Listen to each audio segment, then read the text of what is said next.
Last time I talked to you, it was from my sitting room downstairs. Well, this is my little sitting room upstairs, and it's very comfortable and very warm, nice flat that I have upstairs. So today, it's the 17th of December, and it's the beginning of the 8 days, or what's called the octave, of immediate preparation for the Feast of Christmas. And the Mass texts, they incorporate the stories leading up to the birth of Jesus, and with accompanying reflections from the Old Testament. Well, today, the Gospel is the genealogy of Jesus, or his family tree.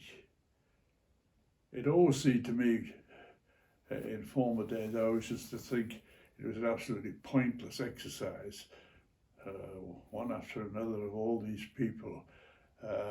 But in recent times, of course, family trees have become very, very popular. And it's been borne in on me. It's just how important it was for those early Christians to appreciate that Jesus was the Messiah promised to the chosen people over very many years, beginning right from their founding father, Abraham. Well, you will remember that after Abraham there was Isaac and Jacob. And Jacob, you should notice, is often called Israel. So don't get that mixed up. Sometimes they talk about Israel says this, Israel says that. Well, it's Jacob. It was he who designated Judah as his successor, even though he wasn't really the eldest of his sons. He was to lead not only his own tribe, the tribe of Judah, but he was to have a sort of overall leadership of all the tribes. And so it says in the text there, or Jacob says, your brothers shall praise you, talking to Judah. Your father's sons shall do you homage.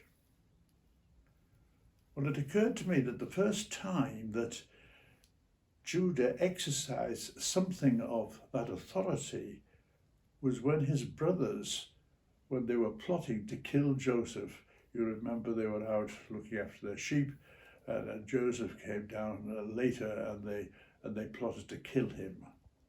Well, it was Judah who prevailed when he persuaded them, rather than kill him, that they should sell him as a slave into passing traders and becoming a slave in Egypt. Well, by doing that, unwittingly, he was setting Joseph on the road to stardom, really. He had a hard time at first, but eventually, of course, he became very much of a leader in Egypt, and in a position where he was able to save the whole of his family, who would probably have perished because of famine. He was able to save them, and so it was through him that Judah, along with the rest of the family, they were offered a safe haven in Egypt, and lived on then, of course, to establish themselves as a nation, and eventually, of course, after Moses and so on, to take possession of the Promised Land. Well, as the leader, Judah would possess those symbols of power and authority, the scepter and the mace.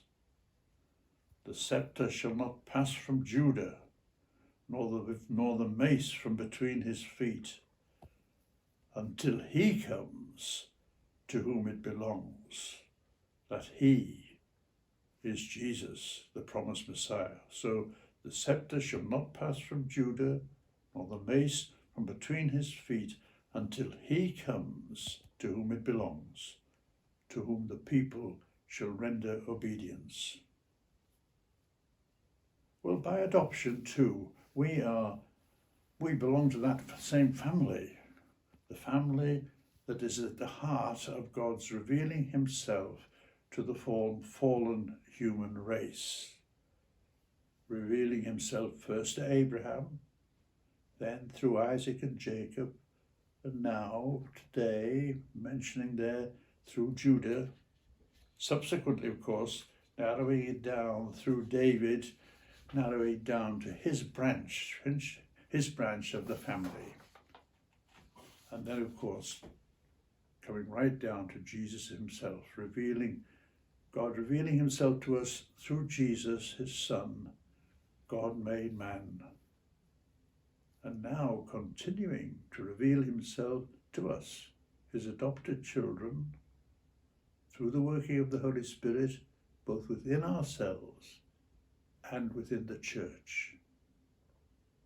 And so it's that important point in that history, in that family tree, that the birth of the Messiah that we're preparing to celebrate, that important, the central figure, as it were, sort of God revealing himself to Abraham, and then right through coming up to Jesus, to that central point, and then continuing to flow out to the rest of the world through the church.